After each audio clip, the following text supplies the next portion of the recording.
प्रकाश की एक ही किरण काफ़ी है समस्त अंधेरों का नाश करने के लिए। फिर वो अंधेरा चाहे बुराई के प्रतीक रावण का हो या फिर कोरोना जैसी बीमारी का, महामारी का।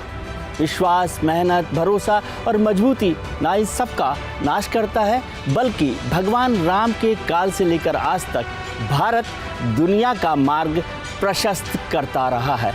और इन सब का प्रकाश का केंद्र एक ही है, सत्य, जो लाखों झूठ के अंधेरों को नष्ट करके रोशन करता है। शुभ दीपावली। मैं हूं विजय त्रिवेदी।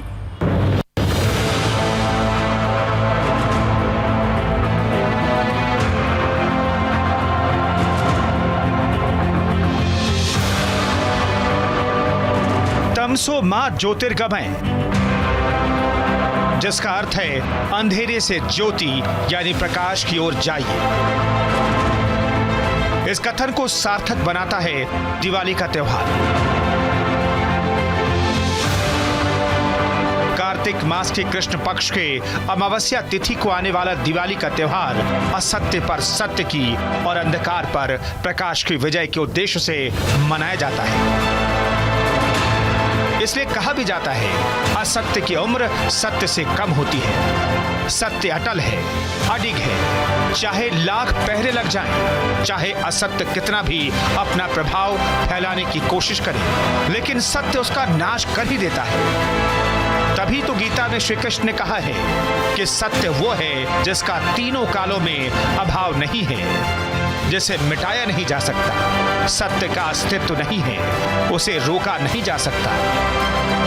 आत्मा सत्य है, शरीर नाशवान है। सत्य रोशनी है, सत्य वो प्रकाश है जो उस राम राज्य की ओर ले जाता है, जहां सभी सुखी हैं, स्वस्थ हैं, जहां विकास है, जहां रोजगार है, जहां सभी को बराबरी के अधिकार है। भारतीय लोकतंत्र कहने को तो इसकी उम्र महज 75 साल है, लेकिन इसकी यात्रा उससे कहीं बड़ी है। तमाम विविधताओं, बोलियों, लोगों, रहन सहन को अपने आप में समेटे हुए भारत की यात्रा किसी मनुष्य की जीवन यात्रा जैसी रही है। मोहनजोदाड़ो और हड़प्पा जैसी कुलीन सभ्यताओं से लेकर मौर्य काल तक, कुषाण, हूण, शाक्यों से लेकर गुप्त वैभव काल तक, चोल, चाणक्यों के प्रताप से लेकर हर्षवर्धन के काल तक, गुर्जर प्रतिहारों से लेकर पृथ्वीराज चौहान तक, उसके बाद मोहम्मद गौरी के आक्रमण से लेकर पद्मावती के जौहर तक, तुगलक से लेकर बाबर के आक्रमण तक।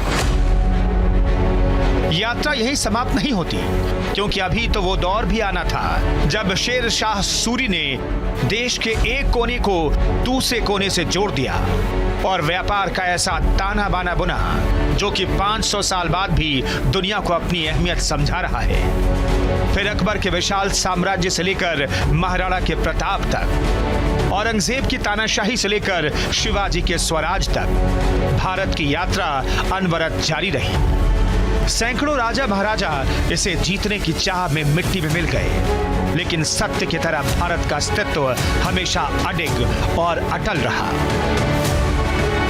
अंग्रेज जिनके बारे में कहा जाता था कि उनका सूर्य कभी अस्त नहीं होता, उनकी 1857 में चूल्हे हिलाने की हुंकार हो या फिर अहिंसा के मार्ग पर चलकर दुनिया को शांति का पाठ पढ़ाने की बात हो, बंटवारे का दंश झेलते हुए आधी रात में सोती दुनिया को जगाने की काबिलियत हो, या फिर पाकिस्तान के सामने युद्ध लड़ते हुए स्वाभिमान को कायम रखने की बात हो। 1971 में दुनिया को शक्ति का एहसास करने से लेकर पोखरण में परमाणु परीक्षण तक, आर्थिक मोर्चे पर नए प्रयोगों से लेकर करगिल में दुश्मन को उसकी औकात दिखाने तक, जब भी बात आई स्वाभिमान और पराक्रम दिखाने की, भारत हमेशा मजबूती के साथ आगे खड़ा रहा। चाहे बात हो स्वास्थ्य के मामले में दुनिया को अपना दम दिखाने की, पोलियो के दंश से निकलकर कोरोना की वैक्सीन के इजाद तक, चाहे बात हो अन्न की कमी से लेकर आज दूसरे को अन्न देने तक, या फिर बात हो चीन को डोकलाम में जवाब देने तक, या फिर बात हो रूस और यूक्रेन के युद्ध के बीच समझाने तक, चाहे बात हो सोमनाथ के पुनर्निर्माण से लेकर अयोध्या में भव्य राम मंदिर निर्माण तक,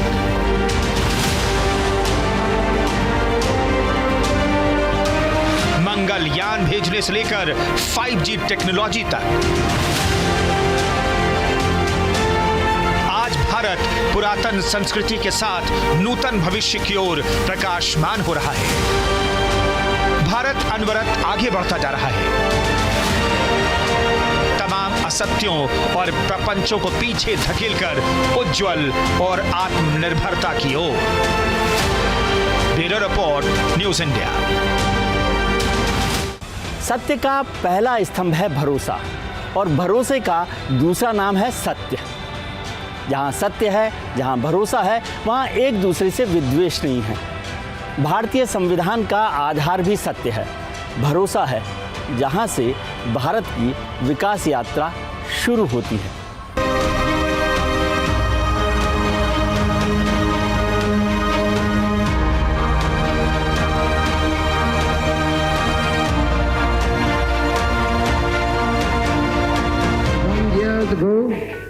We made a tryst with destiny, and now the time comes when we shall redeem our pledge, not wholly or in full measure, but very substantially. At the stroke of the midnight hour, when the world sleeps, India will awake to life and freedom.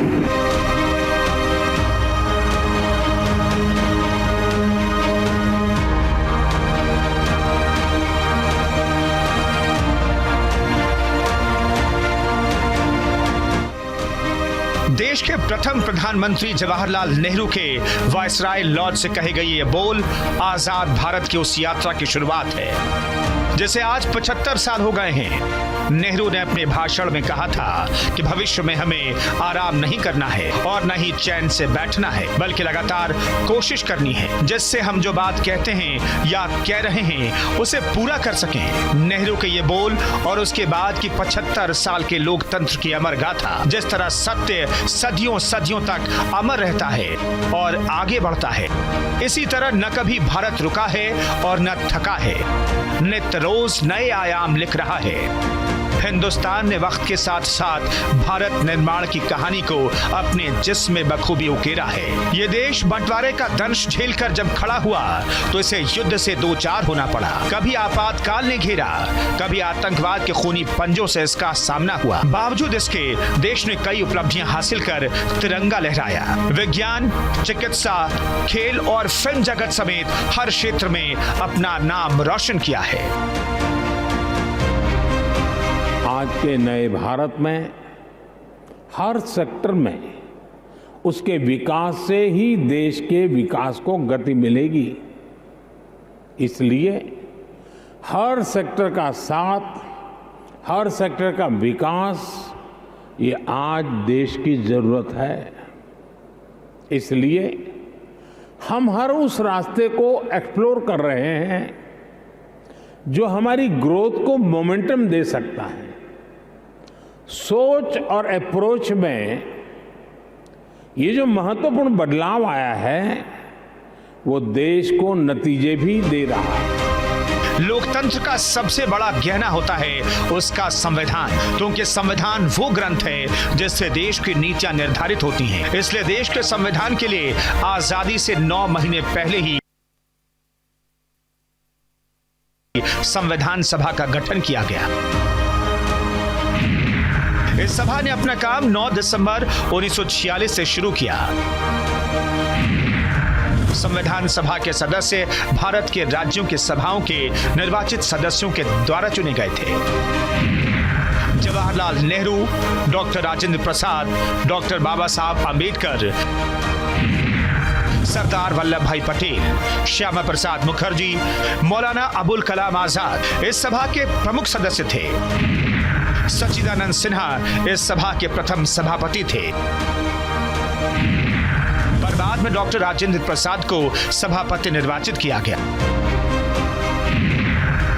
बाबा साहब doctor Bhimrao Ambedkar को draft committee का अध्यक्ष चुना गया था। संविधान सभा ने 2 साल 11 महीने और 18 दिन में देश के संविधान को तैयार किया। किसी भी देश की आर्थिक हालत कैसी है उसे जानने का पैमाना है उस देश की जीडीपी यानी ग्रॉस डोमेस्टिक प्रोडक्ट। माना जाता है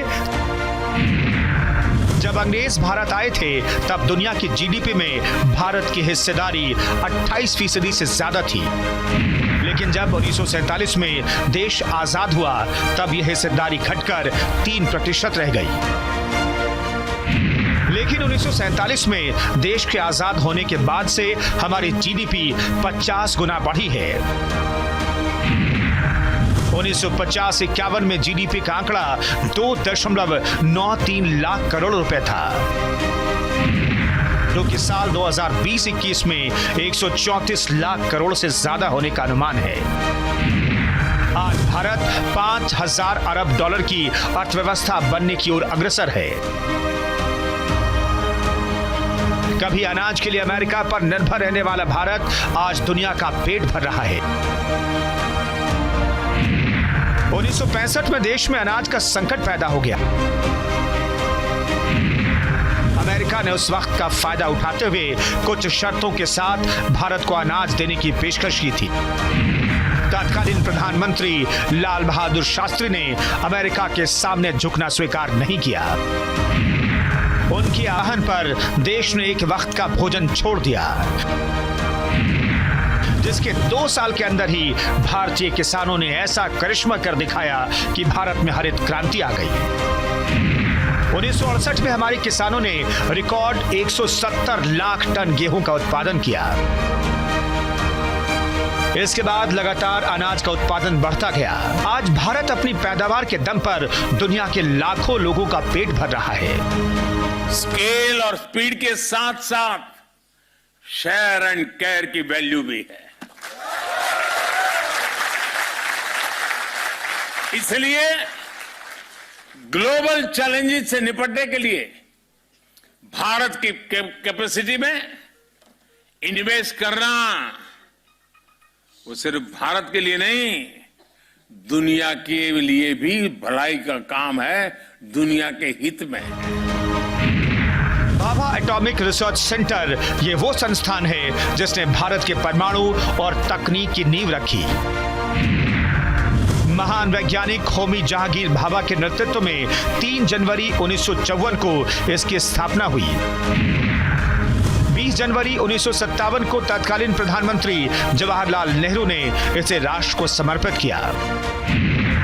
आज भारत में 22 न्यूक्लियर प्लांट हैं। तब से लेकर अब तक देश परमाणु ऊर्जा के मामले में आगे बढ़ रहा है और परमाणु शक्ति के रूप में उभर कर सामने आया है। सिर्फ परमाणु ऊर्जा ही नहीं बल्कि अंतरिक्ष में भी भारत नए आयाम लिख रहा है। 1963 में थुम्बा में पहले साउंडिंग रॉकेट के साथ भारत के औपचारिक अंतरिक्ष कार्यक्रम की शुरुआत हुई। इसके बाद डॉक्टर विक्रम साराभाई ने 1969 में इसरो की स्थापना की। भारत सरकार ने जून 1972 में अंतरिक्ष आयोग का गठन किया। 19 अप्रैल 1975 को भारत ने अपना पहला उपग्रह आर्यभट्ट रूस के प्रक्षेपण केंद्र से सफलतापूर्वक प्रक्षेपित किया। 18 जुलाई 1980 को SLV-3 का सफल परीक्षण कर भारत का नाम उन देशों में शामिल कर दिया गया जो अपने उपग्रहों को खुद प्रक्षेपित कर सकते थे। 22 अक्टूबर 2008 को चंद्रयान 1 भेजा गया जो 14 नवंबर 2008 को चंद्रमा की सतह पर पहुंचा। चांद पर तिरंगा लहराते ही भारत चंद्रमा पर अपना झंडा लगाने वाला चौथा देश बन गया। साल 2014 में इसरो ने मंगलयान को मंगल की धरती पर उतारकर कीर्तिमान स्थापित किया। तकनीक के क्षेत्र में भारत को बड़ी उपलब्धि साल 1995 में मिली, जब पहली बार देश में मोबाइल फोन आया। भारत में सबसे पहली मोबाइल कॉल करीब 2.5 दशक पहले 31 जुलाई 1995 को हुई थी। एक तरफ जहां देश में साल 1995 में मोबाइल फोन की सुविधा भारतीयों को मिली, तो वहीं इसी साल से एक और आयाम तकनीक के क्षेत्र में भारत को हासिल हुआ और वो था इंटरनेट सेवा। भारत में इंटरनेट सेवा की शुरुआत 1995 में 15 अगस्त के दिन ही की गई थी। इंटरनेट सेवा के 27 साल की यात्रा में आज भारत के इंटरनेट क्रांति का लोहा भी पूरी दुनिया मान रही है। आज हर हाथ में टेक्नोलॉजी है और 5G के साथ वर्चुअल वर्ल्ड में भारत धमक दिखा रहा है। Bureau report, news India. सत्य का दूसरा आधार है आत्मविश्वास। सच बोलने वाला हमेशा अपने पर विश्वास रखेगा, डटा रहेगा अपने मार्ग पर। भारत की विकास यात्रा का आधार भी आत्मविश्वास है, जो आज इंफ्रास्ट्रक्चर के तौर पर फल फूल रहा है। हमारे व्यवहार में, हमारे संसाधनों में, हमारे साधनों में, हमारे इंफ्रास्ट्रक्चर में आधुनिकता का इस अमृतकाल का प्रमुख लक्ष्य है। और साथियों, जब हम इंफ्रास्ट्रक्चर की बात करते हैं तो अधिकतर लोगों के मन में पहली तस्वीर सड़कों या फ्लाईओवर की हो जाती है। लेकिन आधुनिक होते भारत में इंफ्रास्ट्रक्चर का विस्तार उससे भी बहुत बड़ा है, उसके बहुत पहलू है।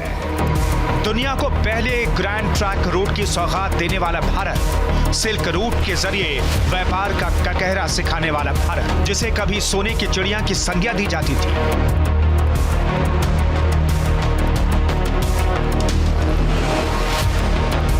वो गुलामी, निरंकुशता और आक्रमणकारियों के चंगुल से बाहर निकलकर आज आत्मनिर्भरता की ओर कदम बढ़ा रहा है।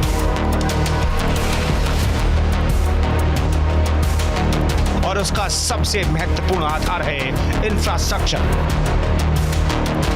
जिसका नाम सुनते ही पहला विचार चमचमाती सड़कों का आता है। लेकिन जैसा कि देश के प्रधानमंत्री ने कहा कि ये इससे कहीं बड़ा है, और उनका कहना सही भी है। विकास के लिए इंफ्रास्ट्रक्चर मजबूत होना पहली शर्त है।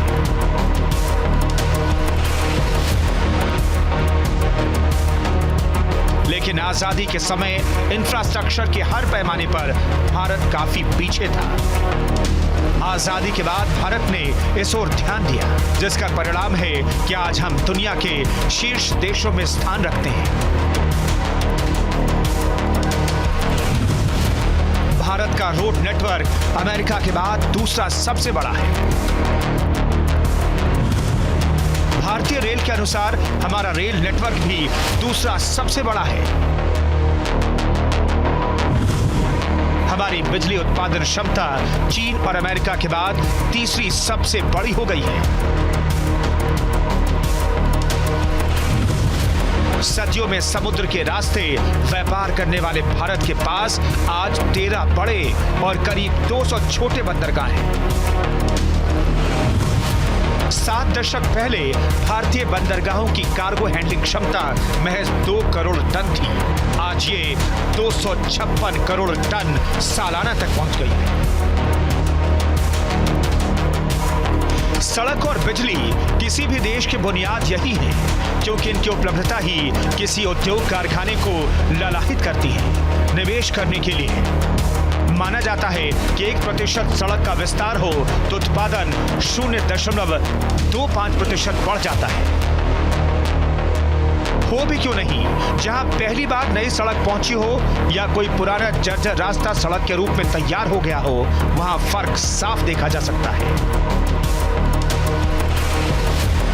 अचानक घर बसने लगते हैं, बाजार निखरने लगता है, उद्योगों की संभावना बनने लगती है, अस्पताल की जरूरत दिखने लगती है, गाड़ियों की आवाजाही होने लगती है, बिजली समेत जरूरत की सारी सुविधाएं जुड़ने लगती हैं।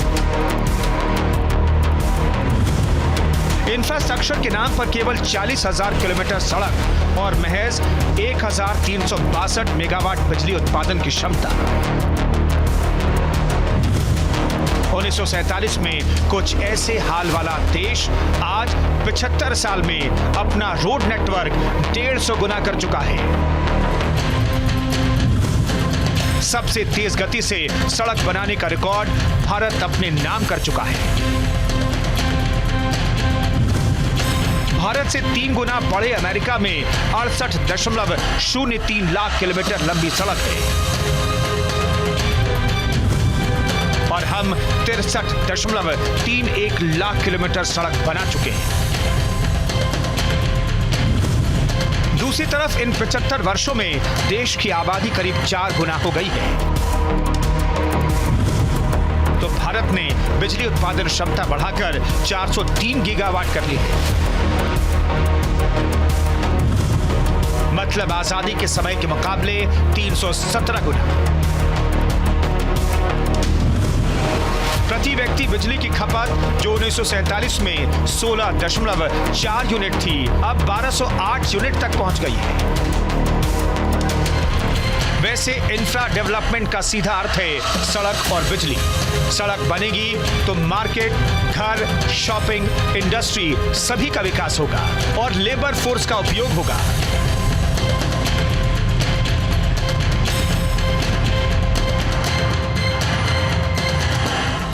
ये सब होगा तभी स्किल्ड फोर्स तैयार भी होगी। इसी तरह इन सभी के लिए बिजली की उपलब्धता जरूरी है। आज हम बिजली में 99% पहुंच रखते हैं और सड़कों का जाल तेजी से बढ़ रहा है। इसलिए जीडीपी का असल विकास अब दिखेगा।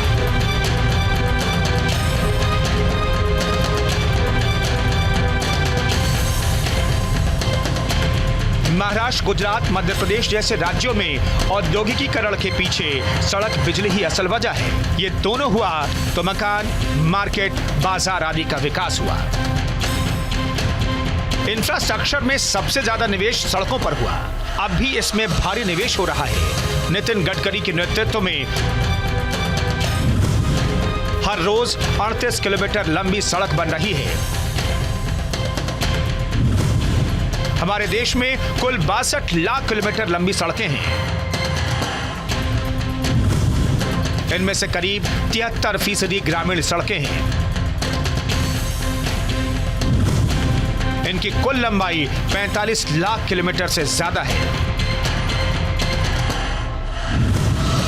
देश की आजादी के बाद 1951 में पहली बार इनकी लंबाई नापी गई तो ये 2,06,000 किलोमीटर लंबी थी।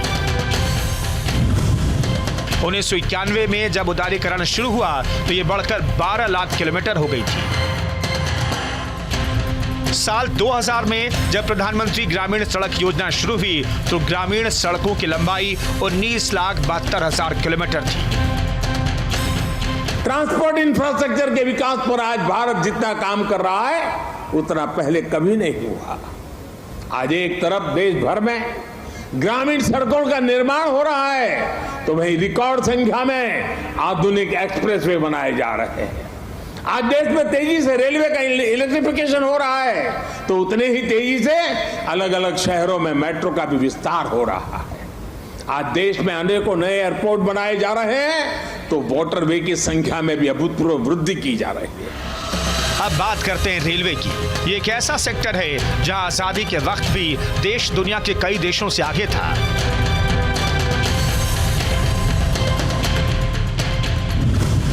उन्नीस 1951 में रेलवे रूट्स की कुल लंबाई करीब 53,000 किलोमीटर थी, जो अब बढ़कर करीब 68,000 किलोमीटर लंबी हो गई है। रेलवे की लंबाई बढ़ाने की गुंजाइश अब कुछ कम हो गई है। अब ट्रैक्स के विद्युतीकरण, ट्रेन की रफ्तार बढ़ाने, स्टेशंस पर सर्विस ठीक करने पर ज्यादा निवेश हो रहा है। शहरों में रोजमर्रा की यात्रा के लिए मेट्रो पर भी काम तेजी से चल रहा है।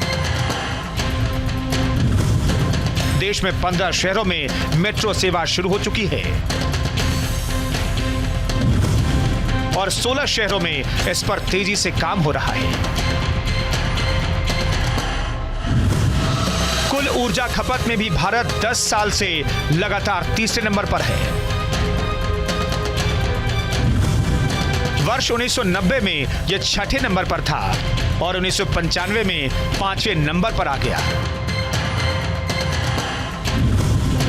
12 साल बाद 2007 में इसे चौथा और 2012 में तीसरा स्थान हासिल हुआ। चीन पहले और अमेरिका दूसरे स्थान पर है। उत्पादन क्षमता में भी फिलहाल भारत 2014 से तीसरे स्थान पर है। भारत हर साल 432.77 मिलियन किलोवाट ऊर्जा का उत्पादन करता है। इंफ्रा डेवलपमेंट की गति और उसके साथ कदम मिलाकर चलने के कारण ही आज भारत नॉमिनल जीडीपी के हिसाब से दुनिया की छठी और परचेजिंग पावर पैरिटी के हिसाब से तीसरी सबसे बड़ी इकॉनमी है। आजादी के बाद 7 दशकों में अपनी इकॉनमी को 100 गुना करने में हम कामयाब रहे हैं। बुनियादी जरूरतों को पूरा करने के बाद जिस तरह हम आईटी, एजुकेशन, दवा, हेल्थ केयर और हार्डवेयर समेत इंडस्ट्रियल प्रोडक्शन में खासकर आगे बढ़ रहे हैं, उसे देखकर बहुत संभावनाएं बची हुई हैं। डिजिटल इंफ्रास्ट्रक्चर के निर्माण में तो भारत आज पूरे विश्व के अग्रणी देशों में अपनी जगह बना चुका है। 1.5 लाख से ज्यादा पंचायतों तक ऑप्टिकल फाइबर पहुंचाना हो, डिजिटल पेमेंट के नए रिकॉर्ड हो, भारत की डिजिटल प्रगति की चर्चा पूरी दुनिया में हो रही। आज देश में एम्स की संख्या पहले के मुकाबले 3 गुना हो चुकी है। मेडिकल कॉलेजों की संख्या में भी 50% की वृद्धि हुई है। ये दिखाता है कि भारत आज अपने नागरिकों के स्वास्थ्य को बेहतर बनाने के लिए, उन्हें मेडिकल की आधुनिक सुविधाएं पहुंचाने के लिए किस तरह काम कर रहा है। जब हम सब अच्छा देख रहे हों और अच्छे की ही उम्मीद में आगे बढ़ रहे हों, तो कमजोर कड़ी को नहीं भूलना चाहिए। इंफ्रा में हमारी कमजोर कड़ी है पानी और हवा। देश की आजादी के समय पेयजल की उपलब्धता 400 घन मीटर थी, जो अब 1523 घन मीटर है। किसी देश के बुनियाद में पानी की महत्वपूर्ण भूमिका होती है और आज भारत के सामने सबसे बड़ा संकट पेयजल का ही है, जिसके चलते राष्ट्रीय पेयजल योजना को लगातार बढ़ाया जा रहा है। 6.5 करोड़ से ज्यादा ग्रामीण घरों को पाइप से पानी की सप्लाई सुनिश्चित की गई है। आज देश के हर जिले में 75 अमृत सरोवर बनाने का महाअभियान भी चल रहा है। भारत का ये सोशल इंफ्रास्ट्रक्चर सामाजिक न्याय को और समृद्ध कर रहा है। रोशनी से जगमगाते हाईवे और एक्सप्रेसवे, ऊंची ऊंची बिल्डिंगों का जाल, उद्योगों और कारखानों की बढ़ती संख्या कारक हैं भारत के इंफ्रास्ट्रक्चर डेवलपमेंट की। दुनिया की पहली सभ्यता के जरिए पक्के घर बनाने की शैली का विकास करने वाला भारत फिर से मजबूती से खड़ा है और आत्मविश्वास के बल पर और आयाम हासिल करने की ओर आगे बढ़ रहा है। Bureau report, news India.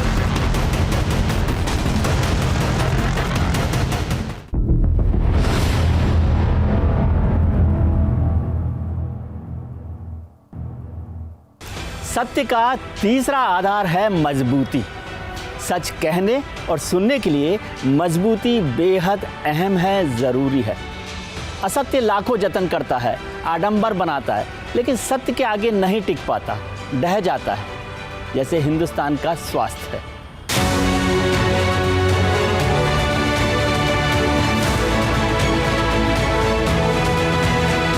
पहला सुख निरोगी काया, दूसरा सुख जेब में माया। हमारे ऋषि मुनि भी कह गए हैं कि यदि काया अर्थात शरीर रोगी है तो आप धन कैसे कमाएंगे। यदि पहले से ही धन अपार है तो रोग होने पर भी वो किसी काम का नहीं, क्योंकि धन से रोग नहीं मिटता। दुनिया ने कोरोना नाम की महामारी के दौरान ये मंजर देखा भी है, जब इस रोग की विनाश लीला में पैसा धरा का धरा रह गया। पूरे विश्व में इस महामारी ने जो कहर ढाया, उसे सोचकर भी दिल सहर जाता है। भारत भारत भी इसे अछूता नहीं रहा। लेकिन भारत जिसके जीन्स में गिरकर खड़े होने का जज्बा है, वो कहां पीछे रहने वाला था। लिहाजा कभी भुखमरी के चलते अंग्रेजों के शासनकाल में लाखों अकाल मृत्यु का दंश झेलने वाला भारत आज स्वास्थ्य के मामले में आत्मनिर्भर तो है ही, साथ ही दुनिया को मदद भी पहुंचा रहा है। स्वास्थ्य के मामले में अंग्रेजों का शासनकाल में भारत का नाम निचली पंक्तियों के देशों में आता था, जिसे कभी बीमारू देश की संज्ञा दी जाती थी, जहां कभी बच्चे पैदा होने के बाद बड़े होंगे भी या नहीं, ये भी संशय वाली स्थिति होती थी। जहां अस्पतालों और डॉक्टरों की बड़ी कमी थी, आज वही भारत दुनिया में सबसे ज्यादा स्वास्थ्य कर्मी उपलब्ध करा रहा है। सिर्फ भारत ही नहीं, बल्कि भारत के डॉक्टर्स दुनिया में परचम लहरा रहे हैं। जिन बीमारियों को लाइलाज कहा जाता था, आज भारत उन बीमारियों से पूरी तरह मुक्त हो चुका है। It is a celebration of our people, culture and achievements. It is a time for looking back at where we came from and also for looking ahead at where we want to go. This is a good time to rejoice and reflect, learn from setbacks, celebrate victories, and then look to the future with hope. पीछे मुड़कर देखें तो हम पाते हैं कि हमने कई बीमारियों पर विजय हासिल की है और कई के खिलाफ लड़ाई को मजबूत किया है। इसी का परिणाम है कि भारत में जीवन प्रत्याशा में काफी बढ़ोतरी हुई है, यानी उम्र लंबी हुई है। विश्व बैंक की रिपोर्ट के मुताबिक 1970-75 के दौरान भारत में इंसान की औसत आयु जहां करीब 51 वर्ष थी, वो बढ़कर 69 वर्ष तक पहुंच गई है। 7 दशकों में बाल मृत्यु दर भी 81% कम हो गई है। प्लेग, चेचक और पोलियो जैसी बीमारियों पर भी हमने जीत हासिल की है। कोरोना के दौर में हम उन चंद मुल्कों में से थे जिन्होंने वैक्सीन का निर्माण किया, यानी अतीत उपलब्धियों की अशर्फियों से भरा रहा है। कोरोना महामारी के खिलाफ वैक्सीनेशन का सबसे ताजा उदाहरण हमारे सामने है। 2 साल पहले कई लोग कैलकुलेशन करते थे कि भारत में सबको वैक्सीन मिलने में कितना समय लगेगा। कोई कहता था 5 साल, कोई कहता था 10 साल, कोई कहता था 15 साल। आज हम 1.5 साल के भीतर 200 करोड़ वैक्सीन डोज के करीब पहुंच चुके हैं। कहते हैं कि किसी भी देश का भविष्य उसकी युवा आबादी और नौनिहाल बचपन होता है। आजादी के बाद लंबे अरसे तक भारत इस समस्या से जूझता रहा कि बच्चा पैदा होने पर गूंजी किलकारियां मातम में बदल जा रही थी, पर बीते कुछ सालों में इसमें काफी कमी आई है। 1960 में प्रति 1000 बच्चों में 161 बच्चों की मौत हो जाती थी। भारत में स्वास्थ्य सेवाओं में अभूतपूर्व वृद्धि देखने को मिलती है। पहले जहां महामारी के समय देश की स्थिति बेहाल हो जाती थी, वहीं अब न सिर्फ हम किसी भी प्रकार की महामारी से मुकाबला कर पा रहे हैं, बल्कि दुनिया को मदद भी दे रहे हैं। कोविड-19 में हमने इसी तथ्य को साबित किया। स्वास्थ्य सेवाओं में गुणवत्तापूर्ण सुधार इसी तथ्य से साबित होता है कि भारत में साल 1951 में क्रूड डेथ रेट प्रति 1000 जनसंख्या पर 25.1 था, जो वर्ष 2018 में 6.2 रह गया है।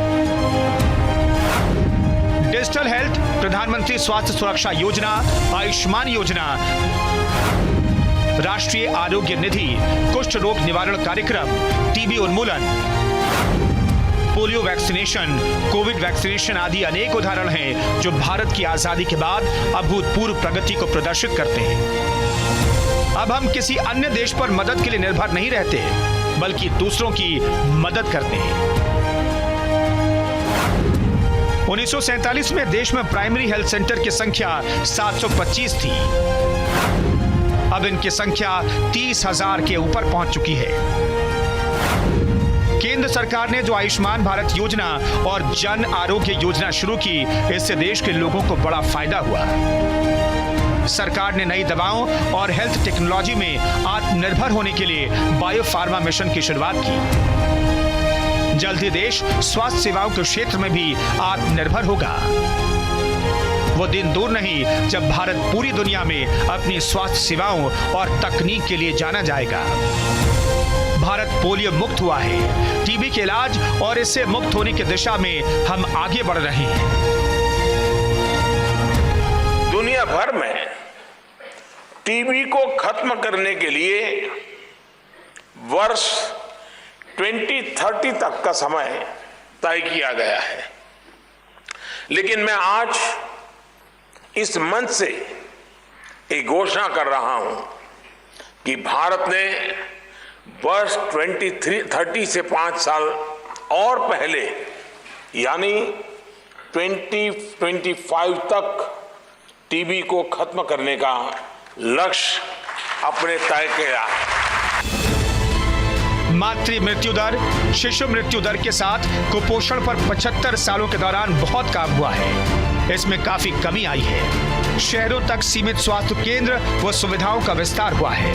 हेल्थ एक हद तक अंतिम छोर तक पहुंचा है। हम दुनिया में दवा और टीका के मामलों में आत्मनिर्भर हो गए हैं। चिकन पॉक्स और पोलियो जैसी बीमारी पर हमने फतेह हासिल कर ली है। टीबी पर भी कंट्रोल हो गया है। कोरोना वैक्सीनेशन में देश ने कीर्तिमान हासिल किया है। आज भारत दुनिया के लिए सबसे किफायती मेडिकल टूरिज्म हब बन गया है। स्वास्थ्य सेवाओं को लेकर सबसे बड़ी चुनौती भाषा की रही है। अभी तक सिर्फ अंग्रेजी में मेडिकल की पढ़ाई होती आई है, लेकिन देश में पहली बार मेडिकल की पढ़ाई हिंदी में होगी। केंद्र सरकार ने इसे लेकर शुरुआत की है, जिसका उद्देश्य स्थानीय भाषा में चिकित्सा शिक्षा को बढ़ावा देना होगा। मेडिकल की पढ़ाई हिंदी में शुरू हो रही है। कुछ समय में इंजीनियरिंग की पढ़ाई भी हिंदी में शुरू होगी और देश भर में 8 भाषाओं में इंजीनियरिंग के अभ्यासक्रम का अनुवाद शुरू हो चुका है। कुछ ही समय में देश के सारे विद्यार्थी अपनी मातृभाषा में टेक्निकल और मेडिकल एजुकेशन लेने की शुरुआत करेंगे। खैर, चुनौतियां अभी भी कम नहीं हैं, क्योंकि गांव और शहर के बीच के हेल्थ सर्विस का अंतर अब भी काफी है। इसे कम करना होगा। आज भी नए डॉक्टर गांव में सेवा देने से बचना चाहते हैं। इसके लिए हमें वहां हेल्थ सर्विस के साथ उन्हें मूलभूत सुविधाएं देनी होंगी। साथ ही कैंसर और हृदय रोग जैसी बीमारी के रोगी बढ़ रहे हैं। डायबिटीज भी महामारी के रूप में सामने आ रही है। इसके लिए हमें खुद को तैयार करना होगा। बावजूद इसके ये कहा जा सकता है कि भारतीय डॉक्टरों ने अपनी प्रतिभा का लोहा मनवाया है। और कोरोना महामारी के दौर में 2 स्वदेशी कोरोना वैक्सीन बनाकर हमारे डॉक्टरों और वैज्ञानिकों ने देश का नाम रोशन किया है। Bureau report, news India. सत्य का चौथा स्तंभ है निडर होना, निडरता, क्योंकि झूठ को हमेशा डर होता है पकड़े जाने का। सत्य अडिग रहता है, निडर रहता है। और भारत में इस निडरता का दूसरा नाम है शक्ति, जो दुश्मनों की कायरता का मुंह तोड़ जवाब देती है।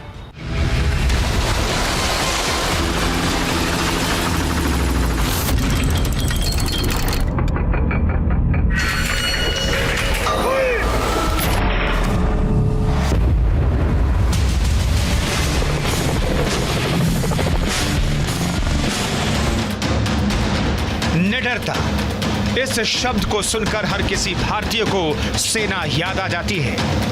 वो सेना जिसने हर मोर्चे पर दुश्मन को धूल चटाई, जिसने भारत की ओर आंख उठाकर देखने वाले को मिट्टी में मिला दिया।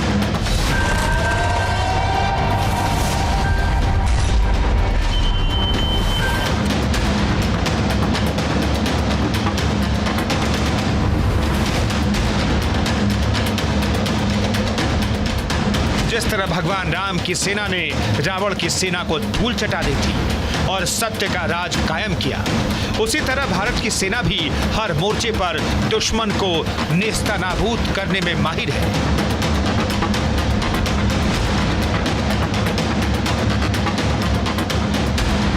जब भी पराक्रम दिखाने की बात आती है, ये सबसे आगे रहती है। सिर्फ आजाद भारत ही नहीं, बल्कि भारत का इतिहास ही शौर्य गाथाओं से भरा रहा है। चाहे वो चंद्रगुप्त मौर्य हो, या फिर पृथ्वीराज चौहान, या फिर प्रताप के भाले की पहुंच, या शिवाजी का कौशल, हर योद्धा को उसकी सेना ने मजबूत बनाया।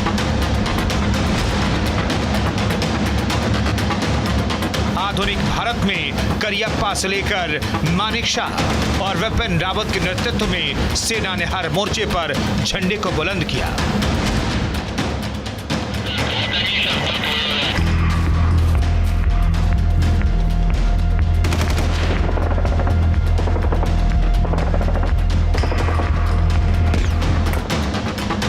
बात करते हैं स्वतंत्रता के बाद की, क्योंकि आजादी के बाद भारत की सैन्य ताकत भी 75 साल में लगातार बढ़ी है। आज भारत दुनिया की चौथी सबसे बड़ी मिलिट्री पावर है।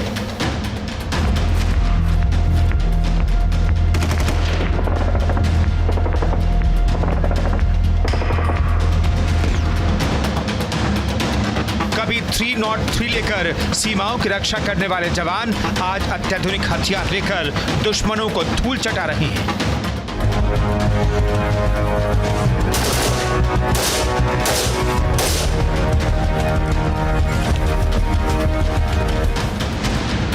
एक स्वतंत्र देश के रूप में अपने अस्तित्व बनाए रखने के लिए भारत को 75 साल में 5 युद्ध लड़ने पड़े, लेकिन इसने हर विपत्ति का डटकर सामना किया और देखते ही देखते चौथी सबसे बड़ी सैन्य शक्ति बन गया। जिन अंग्रेजों ने हमें गुलाम बनाया, आज भारत की सैन्य ताकत उनसे बहुत अधिक है। भारतीय सेना में 14.5 लाख से ज्यादा जवान इस समय ड्यूटी पर तैनात हैं। इसके अलावा भारत में 25,27,000 अर्धसैनिक बल है। 1948 के बजट में सेना पर मात्र 92 करोड़ रुपए खर्च करने वाला भारत आज रक्षा बजट पर 70 अरब डॉलर यानी 5.5 लाख करोड़ रुपए खर्चता है। आज भारत के पास अत्याधुनिक लड़ाकू विमानों का जखीरा है। भारत के पास 564 लड़ाकू विमान हैं। अगर कुल विमानों की संख्या की बात करें तो आंकड़ा 2000 के पार पहुंचता है।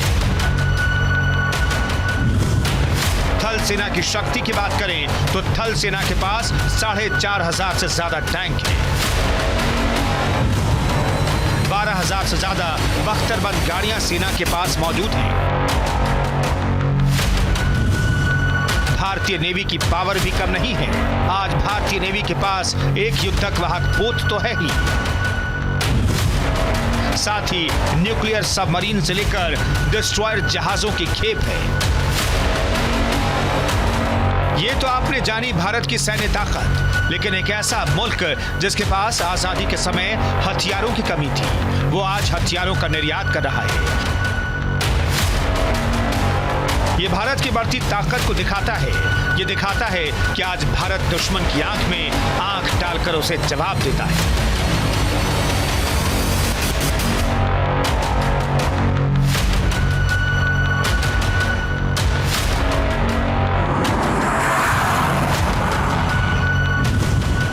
भारतीय वायुसेना के पास अत्याधुनिक विमान राफेल है। इसके साथ साथ सुकोई 30 MKI भी युद्ध कौशल में पारंगत है। मिराज 2000 का कमाल तो दुनिया 1999 के करगिल युद्ध में देख चुकी है। हिंदुस्तान एरोनॉटिक्स लिमिटेड का तेजस आज दुनिया भर के देशों की पहली पसंद बन गया है। इसके अलावा MiG-27, MiG-29 जैसे रूसी विमान भी बेड़े में शामिल हैं। साथ ही बेसंट, जगुआर, वैम्पायर, हंटर जैसे विमान किसी भी दुश्मन के पांव जमीन से उखाड़ सकते हैं। भारत के पास Mi-2, Mi-35, Mi-26, Mi-17 V5, Chetak और चीता जैसे ताकतवर हेलीकॉप्टर भी हैं। ट्रांसपोर्ट एयरक्राफ्ट के रूप में डकोटा, डिवान, C-119, C-17 हर मुश्किल हालात में सेना को मदद पहुंचाने के लिए हर वक्त तैयार रहते हैं। ये तो रही भारतीय वायुसेना की ताकत, लेकिन भारत के मिसाइल सिस्टम को भी जानना बेहद जरूरी है। भारत के पास बैलिस्टिक और क्रूज मिसाइलों की अच्छी खासी खेप मौजूद है।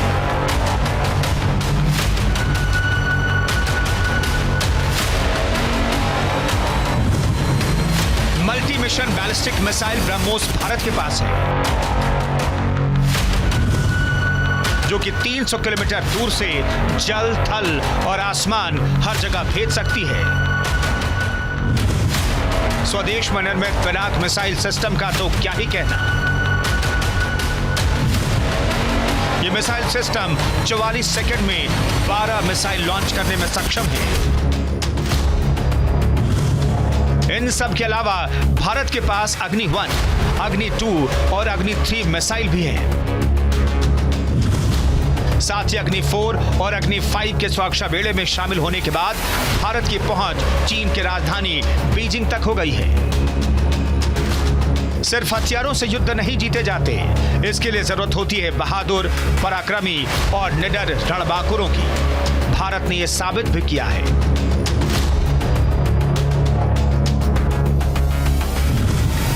1948 में जब पाकिस्तानी घुसपैठियों ने जम्मू कश्मीर को कब्जाने की कोशिश की, तो भारतीय सेना ने ब्रिगेडियर मोहम्मद उस्मान के नेतृत्व में उन्हें न सिर्फ उखाड़ फेंका, बल्कि सैकड़ों किलोमीटर पीछे धकेल दिया। भारतीय सेना ने कश्मीर के 2/3 हिस्से पर अपना नियंत्रण कर लिया, जिसके चलते आज कश्मीर भारत का अहम हिस्सा बन गया। 1965 में पाकिस्तान ने एक बार फिर कायरता से पीठ पर छुरा घोंपने की कोशिश की। पाकिस्तान ने ऑपरेशन जिब्राल्टर चलाया। पाकिस्तान सेना के करीब 30,000 जवान स्थानीय लोगों की वेशभूषा में कश्मीर में घुसपैठिए बनकर दाखिल हो गए। इस दौरान इसकी सूचना भारतीय सेना को मिली तो युद्ध की शुरुआत हो गई। इस युद्ध में हवलदार अब्दुल हमीद और लेफ्टिनेंट कर्नल तारापुर ने पाकिस्तान के टैंक तबाह कर दिए और एक बार फिर इतिहास को दोहराया। झूठ जब सामने आने लगता है तो झूठ बोलने वाला उसे दबाने के लिए सारे हथकंडे आजमाता है। पाकिस्तान ने 1971 में ऐसा ही कुछ किया था, लेकिन भारत ने निडरता से पीड़ित पूर्वी पाकिस्तान की मदद की और इस हार के बाद पाकिस्तान 2 हिस्सों में बंट गया। 1965 की तरह पाकिस्तान ने फिर घुसपैठ की, लेकिन इस बार इलाका कारगिल का था। तब भारतीय सेना ने पाकिस्तानी सैनिकों और आतंकियों को वहां से युद्ध लड़कर भगा दिया। इसके बाद युद्ध तो कभी नहीं हुआ, लेकिन जब भी पाकिस्तान ने हिमाकत की, आंख दिखाने की कोशिश की, चारों खाने चित्त कर दिया गया। चाहे उरी में या पुलवामा में, पाकिस्तान को उसके घर में घुसकर बिना डरे जवाब देने का काम भारतीय सेना ने किया। हमने आतंकियों को घर में घुसकर मारा। भारत ने पाकिस्तान की धमकी से डरने की नीति को छोड़ दिया। भारत ने बिना युद्ध के पाकिस्तान की सीमा के भीतर घुसकर आतंकवादियों को ढेर कर दिया है और पाकिस्तान पूरी दुनिया में रो रहा है। पूरी दुनिया भारत के साथ है आज।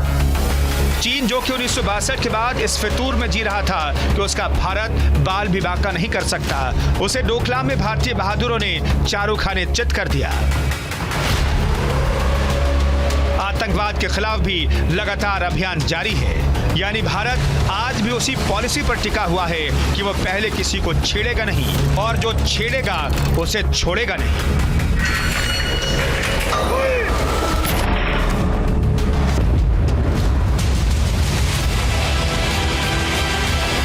भारत ने पाकिस्तान की धमकी से डरने की नीति को छोड़ दिया। ये ठीक किया ना मैंने? वरना आए दिन हमारे पास न्यूक्लियर बटन है, न्यूक्लियर बटन है, न्यूक्लियर यही कहते थे। हमारे अखबार वाले भी लिखते थे पाकिस्तान के पास भी न्यूक्लियर है। तो हमारे पास क्या है भाई? ये दिवाली के लिए रखा है क्या? Bureau report, news India.